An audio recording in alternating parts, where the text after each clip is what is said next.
ফুলকপির তো অনেক রকমের ডিশ খেয়েছেন, চলুন আজ একটা নতুন ডিশ আপনাদেরকে বানিয়ে দেখাই। আজ আমি আপনাদের সঙ্গে শেয়ার করব চিলি ফুলকপির রেসিপি। এটা বানানো যতটাই সহজ, খেতে কিন্তু তার থেকেও বেশি টেস্টি লাগে। চলুন স্টার্ট করা যাক। এখানে ফুলকপিটাকে আমি একটু বয়েল করে নিয়েছি হালকা করে, অল্প হলুদ আর লবণ দিয়ে। তার উপরে আমি 1 চামচের মতো লবণ দিয়ে দিলাম, গোলমরিচ দিয়ে দিলাম 1 চামচের মতো, আর 1/2 চামচ দিলাম লঙ্কার গুঁড়ো। এগুলোকে ভালো করে আগে শুকনো মিশিয়ে নেব, দিয়ে এরপর দেবো এতে কর্নফ্লাওয়ার। এখানে আমি কর্নফ্লাওয়ার দিচ্ছি 4 চামচের মতো কর্নফ্লাওয়ার দিয়েছি। কর্নফ্লাওয়ারটা ভালো করে মিশিয়ে নেবো শুকনোয়, ড্রাই মাখাবো আমি, জল দেবো না এতে। এরকম ড্রাই মাখালে কি হয়, কর্নফ্লাওয়ারটা ভালোভাবে ফুলকপির গায়ে লেগে যায়। এতে ফুলকপিগুলো দেখতে সুন্দর লাগে আর কর্নফ্লাওয়ারগুলো নষ্ট হয় না। দেখুন, এবারে কড়াইয়ে কিছুটা সাদা তেল দিয়ে সেটাকে গরম করে নিলাম। তারপরে ফুলকপি পিসগুলো দিয়ে দেবো।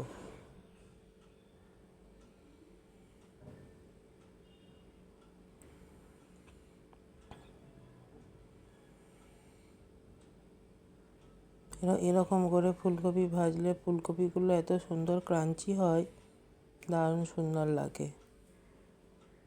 এবারে আমি ফুলকপিগুলো ভাজা হোক, আমি তার মধ্যে এখানে সসের ব্যাটার বানাচ্ছি।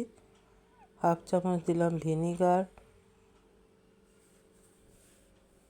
তার সঙ্গে এখানে চিলি সস দিচ্ছি,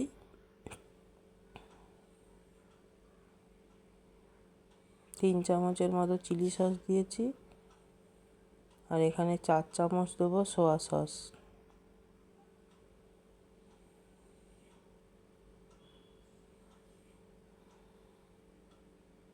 আর তার সঙ্গে এখানে টমেটো সস দিচ্ছি।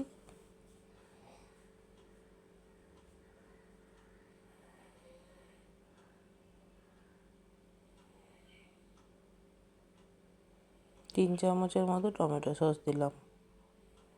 এবারে সব মিশিয়ে নিলাম, আর এখানে ফুলকপিগুলো আমার ভাজা কমপ্লিট হয়ে গেছে। এবারে তুলে নিচ্ছি।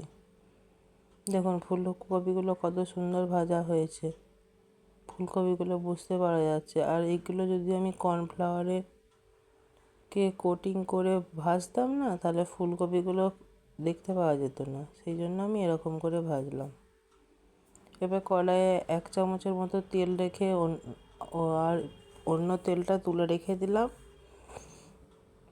তাতে এখানে 2 চামচ দিলাম রসুন কুচি, আর এখানে ক্যাপসিকাম আর পেঁয়াজ চিলি চিকেনের যেমন কাটে সেরকম করে কেটে নিয়েছি। সেগুলো সব কড়াইয়ে দিয়ে দিলাম, দিয়ে হাই ফ্লেমে এটাকে ভাজতে শুরু করছি। এখানে 1 চামচ দিলাম চিনি, আর এখানে আমি লবণ দেবো না, কারণ সসেতে লবণ আছে আর ফুলকপির এতেও আমি লবণ দিয়েছি, সেই জন্য লবণ এক্সট্রা দেবো না।